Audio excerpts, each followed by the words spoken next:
네, 그래서 여러분들이 이런 클라우드 서비스를 사슬로 이제 설치를 하고 싶다. 그러면은 시놀로지나 뭐 큐넷 같은 데서 판매하는 그런 것들을 사가지고 그냥 바로 사용을 하시는 게 제가 봤을 때는 훨씬 낫고, 아니면은 저처럼 만들겠다 이러면은 최소한 이 네트워크의 어떤 구조, 이 서버의 구조가 어떻게 되는지 어떤 개념 정도는 알고 계셔야지 가능하지 않을까. 혹은 이렇게 뭐 다이라든지 이런 컴퓨터를 굉장히 좋아하시는 분들은 스스로 만들어 보는 것도 저도 가능했기 때문에 여러분들도 충분히 가능할 거다라고 저는 생각을 해요. 안녕하세요, 스트로비스트 콜의 권학봉입니다. 네, 오늘은 이제 프리나스를 한번 만들어 볼 건데, 이 나스 같은 경우에는 제가 거의 사용해 본 적이 없어가지고 거의 완전 초보입니다. 초보인데 많이 파는 뭐 시놀로지나 뭐 이런 큐넷이나 이런 데 거 왜 안 사고 이렇게 만드느냐 이러면은 아시다시피 제가 이렇게 손수 만드는 거 같은 가격이면은 다이를 좋아하기 때문에 이번에도 나스를 만들 때 공개적으로 풀려 있는 그 프리나스가 있죠. 이 프리나스를 이용을 해가지고 이 나스 시스템을 구축해 보도록 하겠습니다. 지금 이제 사용할 부품은 우선 가장 먼저 이거 케이스 같은 경우에는 터멀테이크 S300TG 이건데 뭐 그런 특별한 이유가 없어요. 여기 태국에서는 이 나스 전용으로 나온 여러 가지 케이스가 있잖아요. 이런 것들을 이제 살 수가 없어요. 여기서 조달 가능한 그 중에서 이제 그나마 가장 무난하게 생긴 거, 그리고 하드디스크를 어떻게든 많이 때려 넣을 수 있는 듯한 디자인으로 된 거를 그냥 골랐습니다. 그래가지고 이 케이스가 나스 전용이 아니기 때문에 하드디스크가 들어가는 한계가 있어요. 그래서 이제 별도로 이렇게 이제 하드디스크 이거 케이스 뭐라 그러죠? 이거 렉 같은 거, 이 케이스를 이제 따로 사놨어요. 사놔가지고 이거를 여기 안에 이제 케이스 안에 집어넣어가지고 그렇게 장착을 할 생각입니다.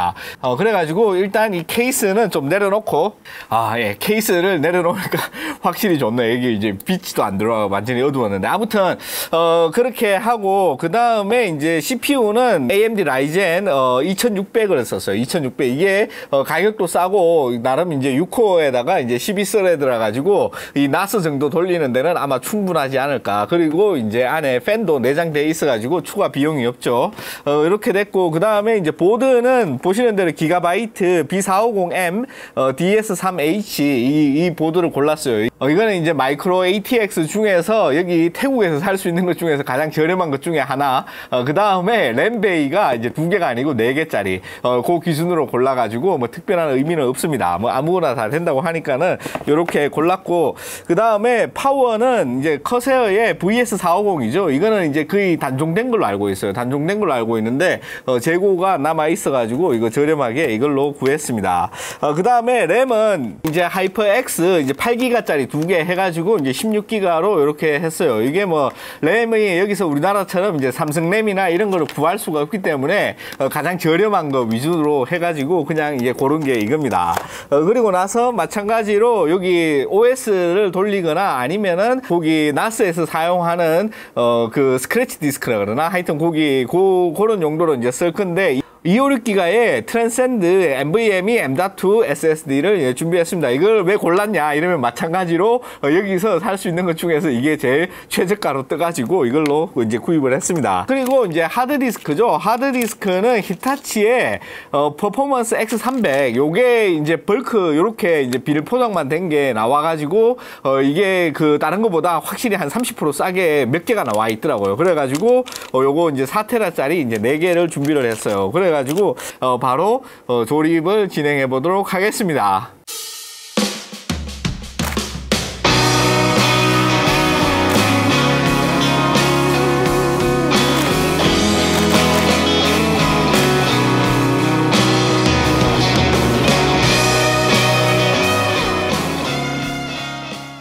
우선 보드가 아주 싼 거죠. 아주 싼 거라 가지고 이게 내용물도 아주 싼 티가 팍팍 납니다. 그래도 이게 SATA 케이블을 2개를 주네.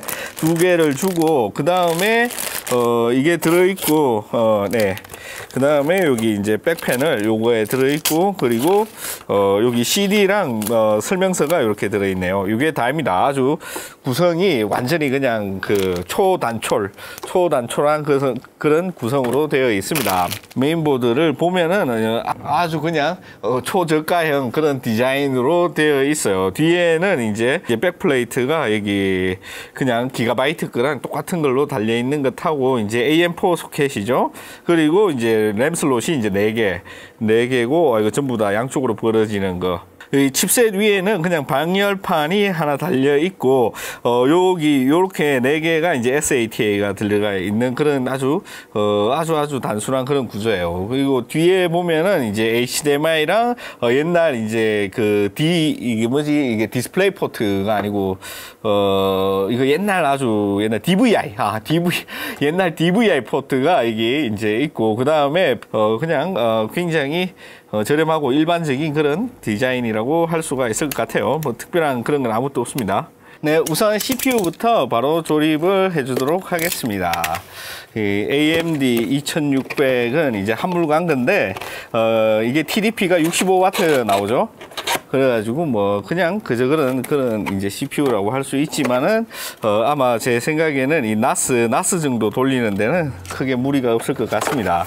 그리고 이제 안에 들어있는 이게 뭐지? 이게 스텔스 레이스인가? 스텔스 레이스 이게 쿨러가 여기 있죠. 쿨러가 이렇게 있습니다. 보시면은 뒤에 이제 써멀 처리가 이제 다 돼 있는 상태로 이렇게 돼 있네. 이것이 괜히 써멀 가지고 올 필요가 없었나? 그래도 한번 발라줄까? 우선 슬롯을 열고, 그 다음에 CPU를 요거로 깔 때 이게 톡 떨어지면은 아주 그냥 대재앙이거든요. 그래가지고 이게 톡 안 떨어지게 이게 가장 중요해요. 조립할 때 이게 가장 잘못하고 톡 떨어지면은 톡 떨어지면 그냥 대략 낭패입니다. 대략 낭패. 이거 해가지고 그대로 찔러 넣기만 하면은 돼요. 이렇게 해가지고 그 다음에 이제 펜을 달아주기 전에 굴러다니는 이제 곰서멀을 조금 발라주도록 하겠습니다. 곰서멀을 여기 써멀이 이게 쿨에 발려 있긴 한데, 그래도 뭐 뭐니 뭐해 그냥 좀 더 발라주도록 하겠습니다. 잠깐만, CPU 펜이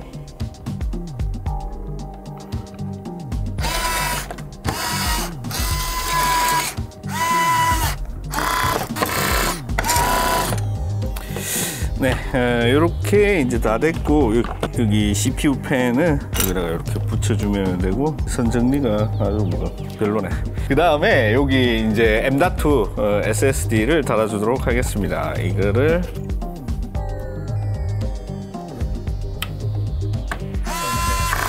달아주고, 그 다음에 램을 끼워주도록 하겠습니다.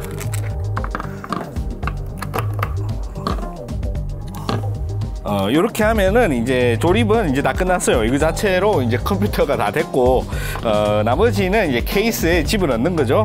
그러면은 바로 케이스에 집어넣어 보도록 하겠습니다.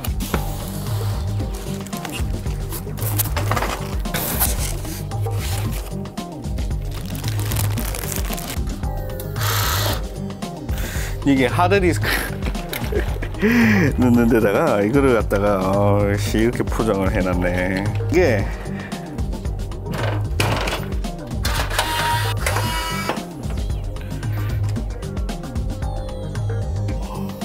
지금 여기 있는 하드 케이지를 지금 꺼내가지고 저기 새로 사온 저기 확장 케이지에다가 연결을 시켜야지 돼.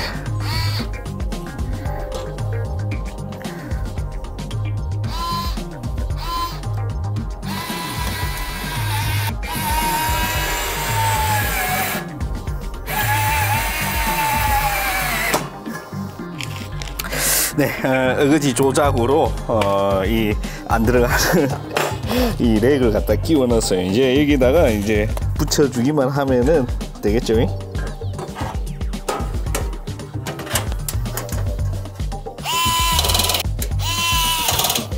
네, 이렇게 해가지고 어거지로 여기 하드를 끼워 넣을 수 있게 이렇게 만들었습니다. 네, 요거가 이제 가장 어려운 작업인데, 이게 이제 끝났으니까 나머지는 일반 컴퓨터랑 똑같이 그냥 툭툭 끼워주기만 하면은 될 것 같아요.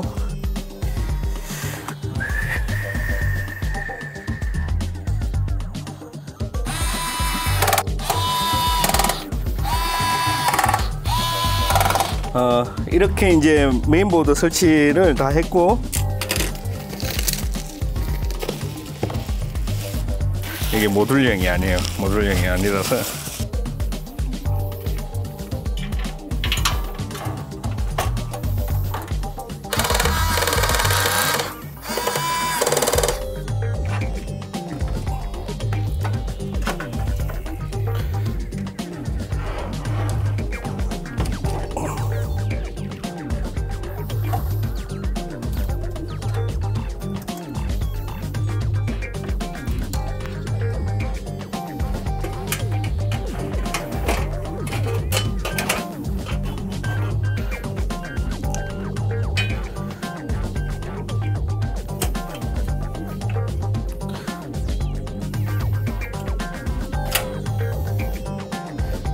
다 됐고, 뒤에 선만 연결하면은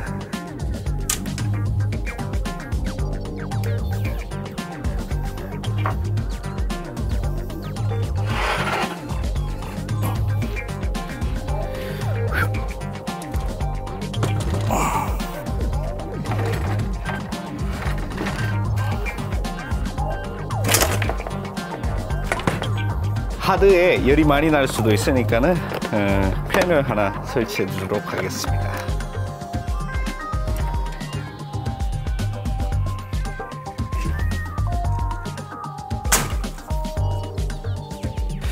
네, 이렇게 이제 전부 다 조립이 다 완료됐습니다. 이 컴퓨터는 이제 나스로 사용할 예정이에요.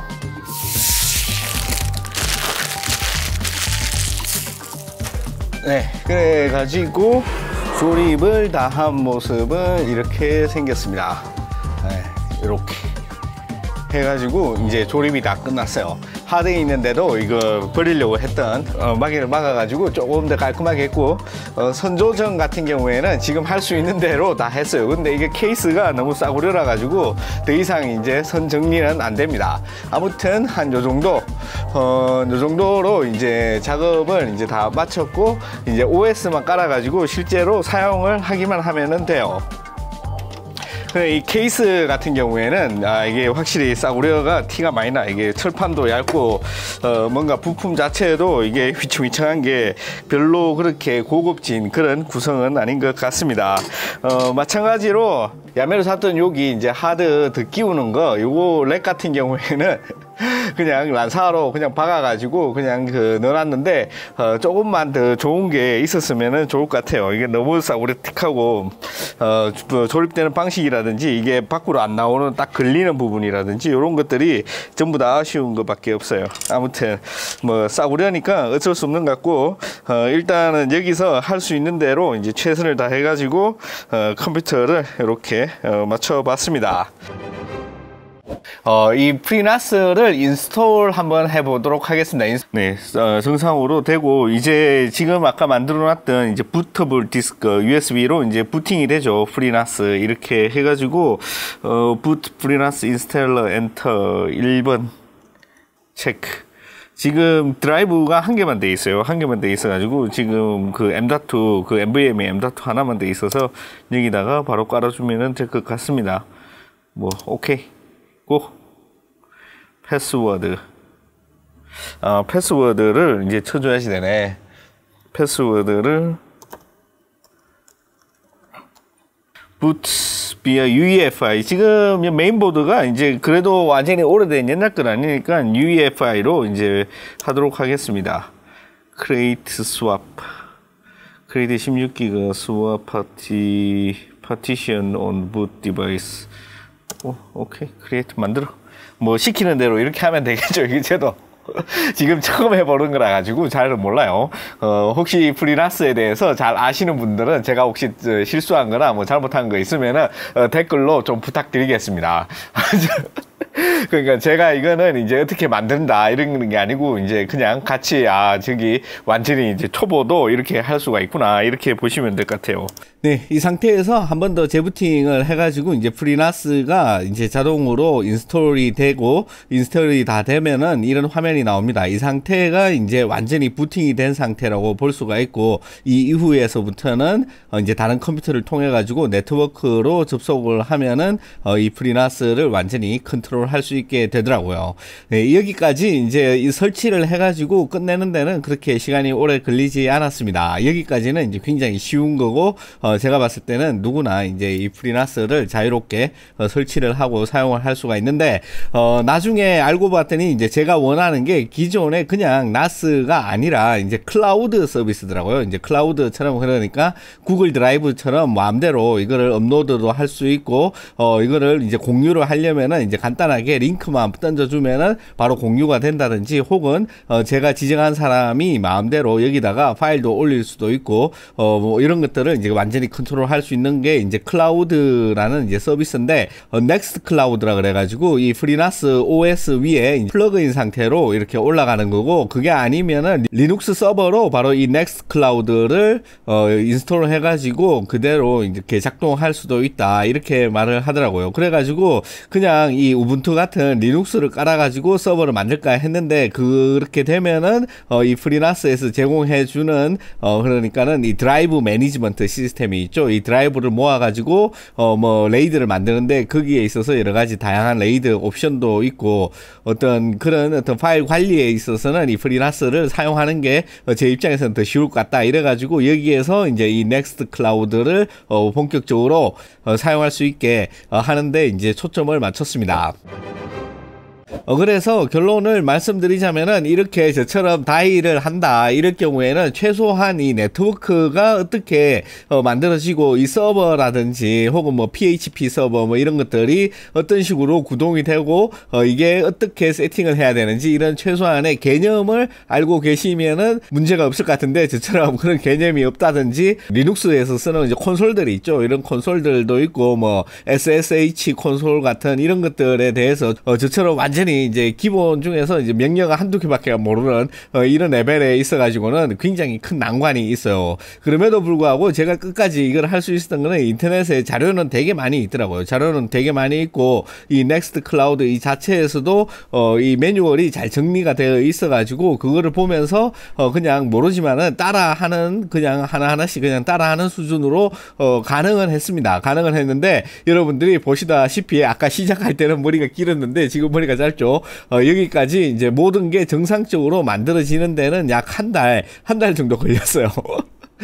제가 이게 여기에만 이제 변명을 좀 하자면 여기에만 완전히 이제 시간을 투자할 수가 없기 때문에 일주일에 한 하루 이틀 정도만 여기에 이제 쏟아 부어 가지고 여러 가지 배우면서 저도 이렇게 같이 인터넷을 보면서 여러 콘솔 사용법이라든지 이 FreeNAS의 구조 혹은 이 넥스트 클라우드가 작동하는 방법 이런 것들을 이제 배우면서 이제 하기 때문에 한 달이나 걸렸습니다. 네, 그래서 여러분들이 이런 클라우드 서비스를 사슬로 이제 설치를 하고 싶다. 그러면은 시놀로지나 뭐 큐넷 같은 데서 판매하는 그런 것들을 사가지고 그냥 바로 사용을 하시는 게 제가 봤을 때는 훨씬 낫고 아니면은 저처럼 만들겠다 이러면은 최소한 이 네트워크의 어떤 구조, 이 서버의 구조가 어떻게 되는지 어떤 개념 정도는 알고 계셔야지 가능하지 않을까. 혹은 이렇게 뭐 다이라든지 이런 컴퓨터를 굉장히 좋아하시는 분들은 스스로 만들어 보는 것도 저도 가능했기 때문에 여러분들도 충분히 가능할 거다라고 저는 생각을 해요. 그게 아니라 지금 당장 바로 그냥 사서 쓰겠다 이러면은 그냥 판매되는 기존의 이제 제품들을 사다가 쓰는 게 제가 봤을 때는 훨씬 더 시간을 아끼는 그런 방법이지 않을까 그렇게 지금 와서는 말씀드릴 수가 있을 것 같습니다. 네, 어떻게 오늘 재미있는 내용이 아닌 것 같은데 이렇게 관심 있으신 분들은 재밌게 보셨는지 모르겠고요. 네, 다음 시간에는 더욱 즐겁고 재미있는 내용으로 찾아뵙도록 하겠습니다. 고맙습니다.